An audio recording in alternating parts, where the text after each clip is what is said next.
Good evening. A murder trial at the Old Bailey is the first case to be stopped following a ban on the use of anonymous witnesses.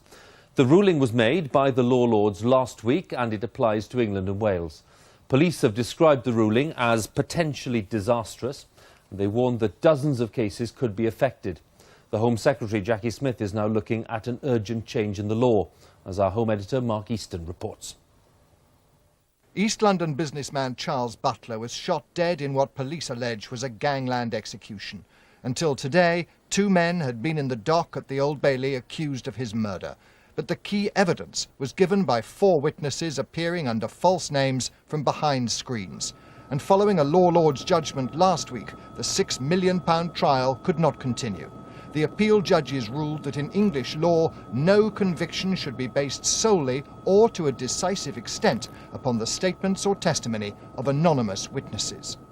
In the past, defendants were not allowed to know of the character and the identity of some witnesses who would give evidence against them. And that created a serious disadvantage on the part of defendants because, of course, they were never in a position to investigate the character of those witnesses. Here at the Ministry of Justice, lawyers have spent the last few days frantically trying to draft some new legislation to remedy the problem. I understand that the Justice Secretary, Jack Straw, has spoken on the telephone to his counterparts on the opposition front benches and has encountered broad agreement for an emergency law change. I think we need to think about the protection that we give to witnesses in order that they can have their say in trials, as well, obviously, as the protections that we need to provide for defendants. But in my book, a fair trial involves people being able to give evidence without fearing for their or their families' lives. Prosecutors are seeking adjournments in any upcoming case that could be affected, hoping a law change can be passed before Parliament rises in a month. Meanwhile, a number of convicted murderers are hoping the Law Lords ruling will be their ticket out of jail. 3 gang members serving life for the murder of Charlene Ellis and Letitia Shakespeare in Birmingham in 2003 are planning an appeal.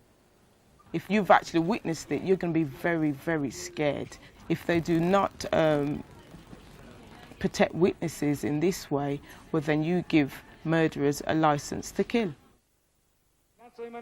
The problem of witness intimidation is as old as justice itself. The mafia in Italy thrived under a code of silence, the omerta. In Britain, criminal gangsters like the Krays used the threat of extreme violence to silence potential witnesses. Increasingly, police investigating contemporary gang and gun crime have looked to witness protection schemes to gather the evidence needed for prosecutions. Politicians of all parties are determined to find a way through this legal crisis. But there's also a recognition that there remains a balance to be struck between the need to counter witness intimidation and the right of an accused to know who is doing the accusing. Mark Easton, BBC News, Westminster. The United Nations estimates that more than 14.5 million people are in need of humanitarian assistance in the Horn of Africa because of worsening drought brought about by the failure of seasonal rains. One of the worst affected areas is Somalia, where the problem has been compounded by daily violence, a legacy of 17 years of war. Our East Africa correspondent Adam Minot has gained rare access to Somalia, and he's with his cameraman Fred Scott. He reports from a town close to the Ethiopian border where thousands are struggling to survive. It is a wind-blown, dried-up, living hell.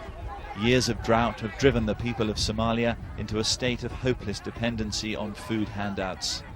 At the best of times, these herdsmen and their families struggle to survive in this brutal environment. These are the worst of times in a country racked by civil war. Aulia Yusuf Ibrahim heard that food was to be distributed in El Bade. With nothing to sustain them, for 2 days she has walked with her small daughters to get here. Amina, who's 6, and 4-year-old Fatima.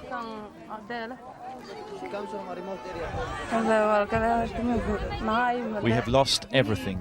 All our camels and cows have died, she told me. All we have left are 5 goats. Our lives are ruined. These are among the strongest and most resourceful people on the planet. Their daily